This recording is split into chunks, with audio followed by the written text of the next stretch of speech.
Good morning. Welcome back to the show, everybody. We got a great one lined up for you today. We're going to talk about Flare Network news and Ethereum having problems as well.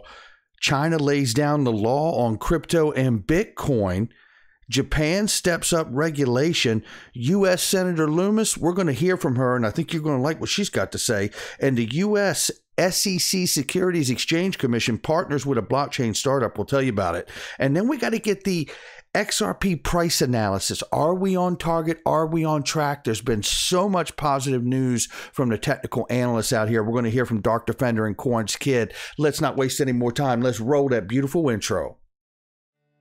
This is Digital Perspectives with Brad Kimes. Subscribe for new content notifications. Now, here's Brad Kimes. Come on in. Welcome back to the show, everybody. You can follow me on Twitter at BackUpBradleyAbove, and everything that we're talking about here today. $2.095 trillion market cap for crypto. We're up 3.03% right now. Remember, 2.5 was the all-time high. This is nice. It's climbing up that ladder, ladies and gentlemen. Bitcoin at 48,000 plus, Ethereum at 3,200 plus, and Cardano is sitting at 283 right now. And XRP, it's sitting at $1.16. So let's take a look at the price range. We will hear from the technical analysts before we get out of here today. And looking at it right now, we're at 115.53. The low end of the price range is 110.70, and the upper range is 119.54. We'll keep an eye on it. Some are saying we need to be above 120, 126, and there was even a number last week or a few days ago of 135. So somewhere in that $1.20 to $1.35 range, we get up above that, and I think it's clear sailing for all those upper price points. But we will hear from the experts before we get done. Now, this is a post here. FTSO.eu, the Flare Network state connector, will be able to verify underlying network status also for XRP, IOUs, ETH, ERC20 tokens, and more. We have proof of a Bitcoin IOU issued on the XRP ledger. Very nice. You may want to verify CSC payment too, and so on. And then there's some comments down here. Hugo comes in and says, anyone that is going to be a valuable member of the community, those that understand what Flare is building and actively participate, understand a development path and reason for Songbird, the when token whiners aren't useful to any project. Please do show yourselves to the door. You know, on the first part of this, you know, you have to say, I can feel Hugo's frustration here. And, you know, it's tough when you're leading a project, and I'm obviously not leading a project, but I lead a channel every day. And I lead it for over 100 and some odd thousand people. And, you know, we have to, when we get spots like this, and, you know, Hugo, I do sense the frustration. And you know what? I know that at times I've asked questions about taxes that may have felt like a thorn in your side.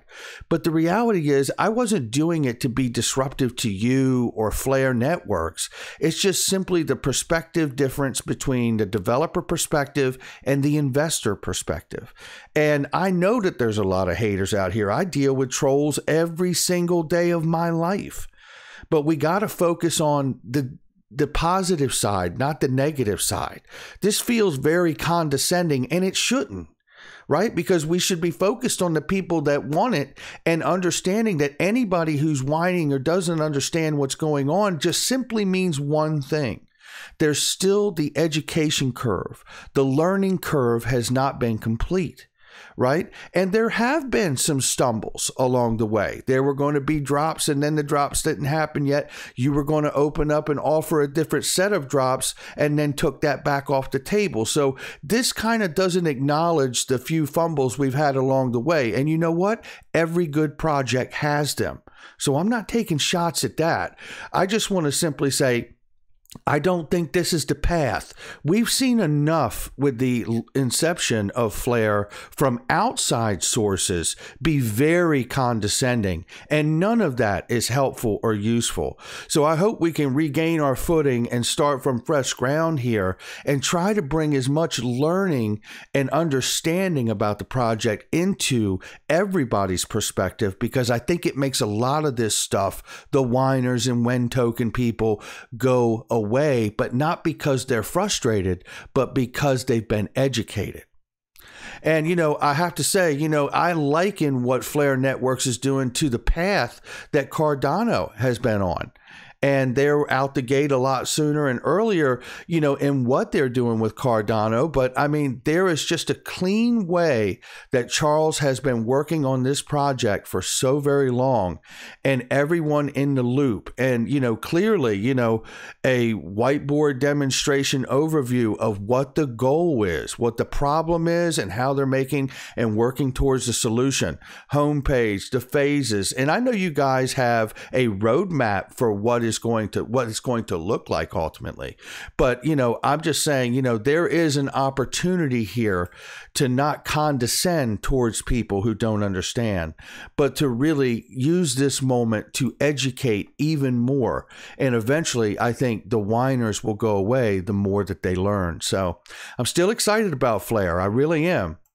I think, Flare could definitely use a marketing team. There's no doubt about it. And I mean that in the most positive way, because I want to see it be successful. I don't want to see Hugo on Twitter having battles or speaking like that to other people, whether they're being positive or negative. Let's focus on, bringing everybody up. All boats rise. Let's get everybody what they need information wise. Looking right here, Ethereum averts chain split crisis. The Ethereum blockchain is experiencing a chain split due to a number of network validators failing to upgrade their software, to upgrade their software, meaning half of the Ethereum ecosystem split into a separate chain. Oh my, if it wasn't enough that we were dealing with exorbitant gas fees on the Ethereum network, now we're having a little bit of growing pains. And again, I hope they can work through that too. You know why? Because the more projects, especially ones that have been out here as long as Ethereum has, knowing it's gotten a free pass on an ICO, I want to see them work out the kinks and the hurdles, because the more competition that we can have in this emerging market, the faster it will grow and the better it will work to serve each and every one of us. There's no doubt about that. BondCrypt says here, Bitcoin and other cryptocurrencies not legal tender, reiterates China's central bank that people should enhance their risk awareness, consciously stay away from cryptocurrencies and protect their investments. Now, this all comes as doubling down as the digital yuan is making its way to its real everyday use. I mean, they're starting to settle securities with it. They're testing it in many different regions around the country. They said they're going to back it by gold. It is not going to be long before the digital yuan is really in full circulation and use in that country and elsewhere, I would imagine. And they want to make it very clear that they don't want any competition pushing against what they're trying to achieve there.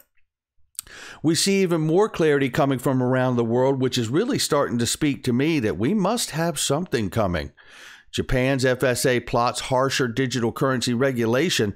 Regulations are expected to be brought in before summer of 2022 with a view of providing greater investor protections as quickly as possible. Something tells me 2022 is the year.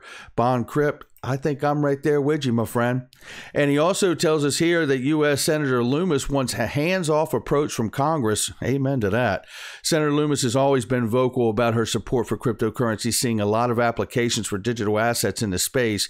And this is the kind of, look, she has been an advocate for crypto since day one. And I want to see her continually try to get, everyone else in Congress, the Senate alike, to be able to have that open conversation so we can demystify, again, not have a condescending approach, but have an educational approach. Let's sit and have as many conversations as we need to until everybody clearly understands what is at play here and what's at stake, rather.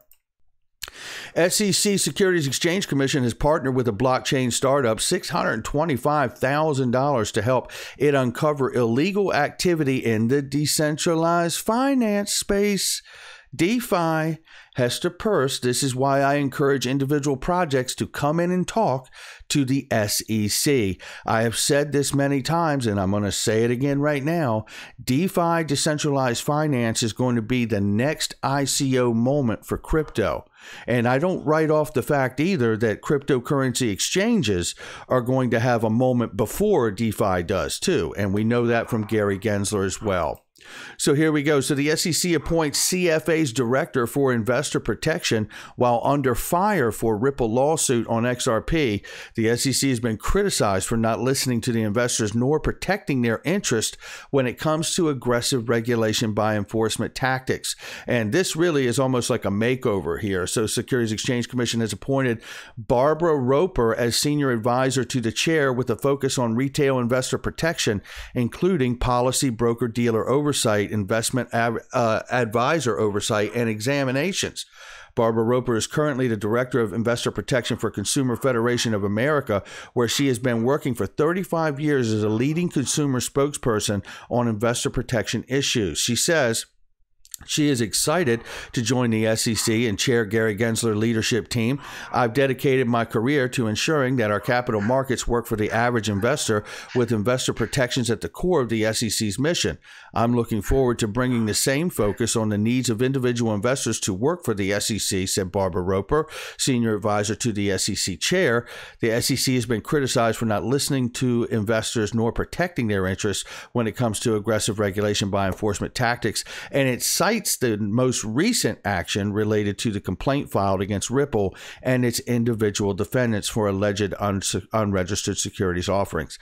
This is so much bigger, this case. This case is so much bigger in the manner that it really is about the whole crypto space when it comes to the outcome of this SEC versus Ripple case. Very quickly here, let's take a look at Dark Defender talking about XRP price. XRP touched 105, where we expect to see 101 levels on August 20th. Currently, the support is at $5 and the resistance is 126. The pressure is ongoing. We need to see a daily close above 126 to say C wave is completed in the Elliott wave. Until that, previous supports apply. Cheers. So he says we're waiting to get through that 126 target. And right here, let's listen to what CoinsKid tells us very quickly here. Take a listen. Thank you. So XRP, it's doing everything it needs to. I mean, on the weekly, you can see even if we did have a bit of a correction, it's came up against another key level support, but it's a little bit lackluster at the minute. I do anticipate we've got a September dump, okay, and I do anticipate that we're going to come down potentially, you know, even on the weekly, come down to the 20 EMA right now.